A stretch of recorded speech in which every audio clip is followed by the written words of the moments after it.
시간이 되었습니다. 다 같이 사도신경으로 신앙 고백하며 2022년 5월 24일 화요일 새벽 기도에 함께 시작하겠습니다. 나는 전능하신 아버지 하나님 천지의 창조주를 믿습니다. 나는 그의 유일하신 아들 우리 주 예수 그리스도를 믿습니다. 그는 성령으로 잉태되어 동정녀 마리아에게서 나시고 본디오 빌라도에게 고난을 받아 십자가에 못 박혀 죽으시고 장사된 지 사흘 만에 죽은 자 가운데서 다시 살아나셨으며 하늘에 오르시어 전능하신 아버지 하나님 우편에 앉아 계시다가 거기로부터 살아있는 자와 죽은 자를 심판하러 오십니다. 나는 성령을 믿으며 거룩한 공교회와 성도의 교제와 죄를 용서받는 것과 몸의 부활과 영생을 믿습니다. 아멘. 2022년 5월 24일 화요일 아침 우리가 함께 읽을 기록된 하나님 말씀은 레위기 제6장 8에서 13절까지의 말씀입니다. 구약 153쪽경에 있는 레위기 제6장 8에서 13절까지의 말씀, 저 여러분 한 절씩 교독하시고 마지막 절 함께 읽도록 하겠습니다. 먼저 6장 8절 말씀 제가 먼저 봉독합니다. 여호와께서 모세에게 말씀하여 이르시되 아론과 그의 자손에게 명령하여 이르라. 번제의 규례는 이러하니라. 번제물은 아침까지 제단 위에 있는 석쇠 위에 두고 제단의 불이 그 위에서 꺼지지 않게 할 것이요. 제사장은 세마포 긴 옷을 입고 세마포 속바지로 하체를 가리고 제단 위에서 불태운 번제의 재를 가져다가 제단 곁에 두고 그 옷을 벗고 다른 옷을 입고 그 재를 진영 바깥 정결한 곳으로 가져갈 것이요.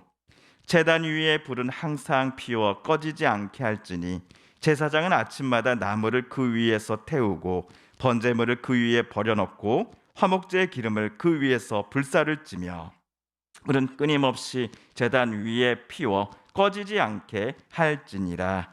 아멘. 우리 교회 계단 공사 관계로 일주일 만에 새벽 기도회를 오늘 다시 시작합니다. 지난주 화요일에는 우리가 레위기 6장 7절까지의 말씀을 함께 읽었습니다. 레위기 6장 7절까지를 읽으면서 우리는 레위기가 소개하는 총 5개의 제사에 대해 알게 되었습니다. 한번 우리의 기억을 다시 한번 떠올려 보겠습니다. 제일 첫 번째는 제물을 번제단 위에 올려다 놓고 모두 태우는 번제라는 제사였습니다. 둘째는 곡식으로 드리는 소제였지요. 그리고 셋째는 화목제, 넷째는 속죄제, 그리고 마지막 5번째는 속건제였습니다.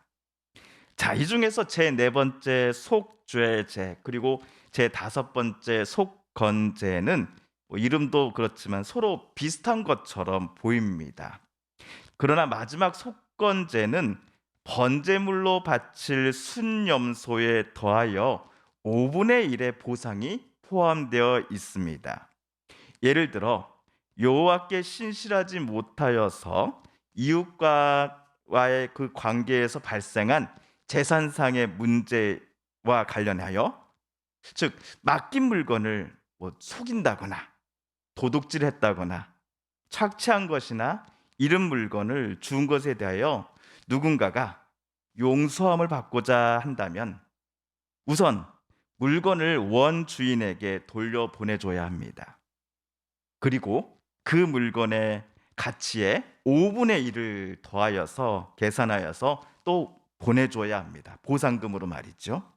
그런 다음에 이런 모든 보상 절차가 끝난 다음에서야 순양을 속건제물로 회막에 나와 하나님 앞에 바쳐야 하는 것이 바로 속건제였습니다. 우리가 지난주 읽었던 6장 2절을 우리 다시 한번 읽어보겠습니다. 시작.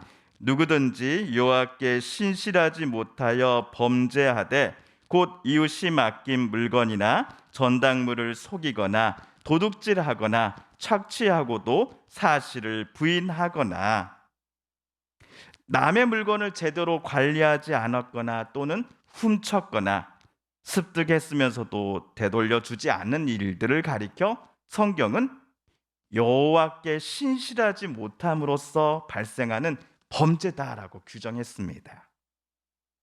그러므로 우리 그리스도인들이 정말 하나님께 신실하다, 즉 하나님을 온 마음 다해 사랑하고 경외한다라고 한다면 우리 주변의 이웃들에게도 우리의 행동과 말 모든 것들이 신실해야 된다, 정직해야 된다, 진실해야 된다는 것을 레위기는 우리들에게 깨닫게 해 줍니다.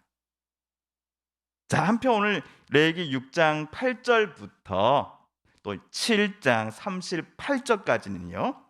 앞에서 설명된 5가지 제사 규정에 대한 추가 지침이 적혀져 있습니다. 6장 8에서 7장 38절까지입니다. 자, 오늘 우선 우리가 읽은 6장 8에서 13절까지 단락에서는요. 5가지 제사 중 제일 첫 번째로 소개된 번제에 대한 추가 지침이 소개되어 있습니다. 크게 제가 볼 때는 2가지 정도 보았는데요. 그중 첫 번째가 바로 오늘 9절에 나옵니다. 9절을 다 같이 읽어볼까요? 시작. 이르라 번제의 규례는 이러하니라. 번제물은 아침까지 제단 위에 있는 석쇠 위에 두고 제단의 불이 그 위에서 꺼지지 않게 할 것이요. 계속해서 12절, 13절을 읽어보겠습니다. 시작. 제단 위의 불은 항상 피워 꺼지지 않게 할지니 제사장은 아침마다 나무를 그 위에서 태우고 번제물을 그 위에 버려놓고 화목제의 기름을 그 위에서 불사를 찌며 불은 끊임없이 제단 위에 피워 꺼지지 않게 할지니라. 아멘. 자, 13절에서 제단 위의 불은 절대로 꺼져서는 안 된다라고 하나님 모세에게 명령하셨습니다. 12절 그리고 맨 처음 읽은 9절에서도 하나님은 이 번제단 위의 불이 항상 살아 있어야 한다라고 지시하셨지요. 이스라엘 민족의 대제사장인 아론과 그의 후손들에게 하나님은 제단 위에 불을 늘 켜져 있도록 관리해야 하는 역할을 또 책임을 맡겨 주셨습니다. 하나님께서는 애굽에서 탈출한 이스라엘 백성들을 광야에서 낮에는 구름 기둥으로 밤에는 불 기둥으로 인도하셨습니다. 구름 기둥과 불 기둥은 하나님께서 이스라엘 백성들과 늘 함께 하신다라 하는 시각적인 증거가 되었지요. 마찬가지로 하나님이 지시하셔서 만들어 하신 이 회막 안에 놓여져 있는 번제단에 피어져 있는 불도 하나님께서 이곳 가운데 임재하고 계신다라는 것을 이스라엘 백성들에게 깨닫게 해 주었을 것입니다. 만약 번제단의 불이 제사장의 부주의로 인해서 꺼지게 되었다 한다면 그날 드려야 하는 모든 번제와 그 밖에 다른 제사들이 전부 취소되고 말 것입니다. 제사장의 부주의 때문에 이스라엘 백성이 자신의 죄를 용서받기에 또는 하나님께 감사와 찬양의 제사를 드리기 위해 하나님 앞에 나오는 것이 비록 잠시이겠지만은 중단되고 말 것입니다. 그래서 제사장 중에는 모두가 잠든 밤에도 이 제단의 불이 꺼지지 않도록 지키는 불침번이 필요했겠지요. 번제단의 불이 늘 꺼지지 않게 옆에서 잘 지켜보고 관리해야 한다라는 추가 규정을 읽으면서 하나님의 임재를 나는 늘 바라며 소중히 여기고 있었는가 하는 생각을 해 보았습니다. 번제단의 불이 식지 않고 아침과 저녁 늘 타오르는 것처럼 내 생각 속에, 내 가치관 속에, 그리고 내 판단 속에 하나님의 임재가, 하나님의 뜻이, 그리고 하나님의 인도하심이 늘 가득해 있는지, 충만해 있는지를 오늘 말씀은 제게 묻고 있었기 때문입니다. 아침과 저녁 항상 그 불이 안전하게 활활 타올라야 하는 것처럼 우리의 하루가 시작하는 새벽부터 잠자리에 들 때까지 언제나 하나님의 임재가 우리의 생각과 마음, 행동 모든 것에 가득하기를 저와 여러분은 소망하고 기도해야 할 것입니다. 자, 그리고 번제에 관한 마지막 두 번째 추가 규정은 제사장 복장과 관련한 것입니다. 10절 그리고 11절을 한번 읽어보겠습니다. 시작.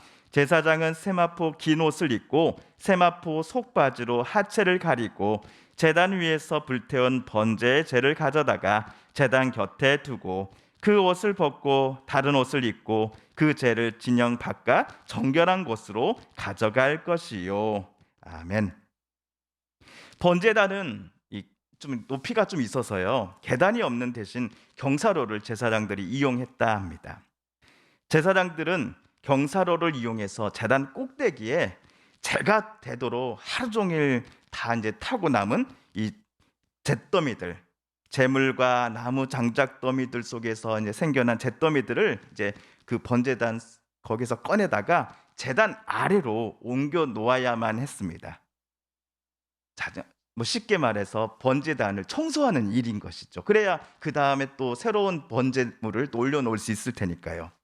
다 이 작업을 할 때 제사장들은 자기 하체를 가리고자 세마포 속바지를 착용했고 거기에 덧입어 이제 세마포 긴 옷을 입었습니다.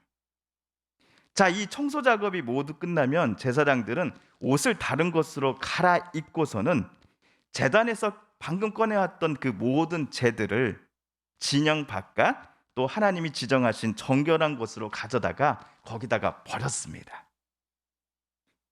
자, 오늘 말씀 10절, 11절에 따르면 제사를 드리고 난 후 번제단에 남겨진 이 재, 또 여러 가지 찌꺼기들, 이런 것들을 청소하는 일을 누가 담당했습니까? 혹시 제사를 드리고자 제물을 바친 사람이 모든 제사 끝나고 나서 자기가 하는 것입니까? 아닙니다. 하나님은 번제단 청소를 제사장이 해야 한다라고 모세에게 명령하셨습니다. 오늘로 치면은 이 하나님께 예배드리는 이곳의 청소는 목사가 하는 것이다라고 하나님 명령하신 겁니다. 게다가 제단에 쌓인 재들을 옮겨놓는 일들을 할 때에도 혹시라도 하체가 주변에 모여있는 다른 사람들의 눈에 드러나지 않게 하도록 속바지를 반드시 착용해야 한다라고 하나님 지시하셨지요. 제단을 청소하는 일은 결코 하찮은 일이 아니라 매우 경건한 작업이기에 이때에도 제사장들은 늘 자신을 점검해 가며 하나님께서 그들에게 맡기신 일들을 실행해야만 했습니다. 제사장들은 어떤 일들을 하든지 늘 하나님께 영광을 올려드려야 합니다. 본인의 말과 행동, 결정들이 다른 이들에게 누가 된다거나 걱정거리가 되어서는 안 되기 때문입니다. 자, 오늘은 레위기에 나온 총 5가지 제사 중 제일 첫 번째 번제에 대한 추가 규정들을 크게 2가지 살펴보았습니다. 내일은 제 2번째 제사인 소제에 대한 추가 규정을 살펴보도록 하겠습니다. 이 시간 주님께서 가르쳐 주신 기도를 드리며 오늘 새벽 기도에 모두 마치겠습니다. 하늘에 계신 우리 아버지, 아버지의 이름을 거룩하게 하시며 아버지의 나라가 오게 하시며 아버지의 뜻이 하늘에서와 같이 땅에서도 이루어지게 하소서. 오늘 우리에게 일용할 양식을 주시고 우리가 우리에게 잘못한 사람을 용서하여 준 것 같이 우리 죄를 용서하여 주시고 우리를 시험에 빠지지 않게 하시고 악에서 구하소서. 나라와 권능과 영광이 영원히 아버지의 것입니다. 아멘. 사랑하는 성도 여러분, 이 시간 성삼위 하나님께서 레위기 말씀을 읽고 묵상하는 우리의 마음을 열어주시고 말씀 속에 새겨진 하나님의 음성과 뜻을 깨닫게 해주셨으니 우리가 깨닫고 또 다짐한 바대로 살아가게 해달라고 이 시간 오늘 우리가 함께 읽은 말씀을 붙잡고 하나님께 기도드리기를 원합니다. 우리 성도님들과 가족들 중에 하나님의 고쳐주심과 일으켜 세워주심을 놓고 간절히 기도하는 분들이 계십니다. 하나님 고쳐주소서. 하나님 치료하여 주소서. 코로나19로 고통받고 힘들었던 이들이 어서속히 회복되게 하여 주소서. 미래에 대한 소망을 다시 품게 하여 주소서. 우크라이나의 전쟁이 어서속히 끝이 나게 하여 주시고 그 땅에 평화를 허락하여 주소서. 우리가 가지고 나온 간절한 기도 제목 또한 하나님께 아뢰며 하나님의 은혜의 보좌 앞으로 더 가까이 나아가겠습니다.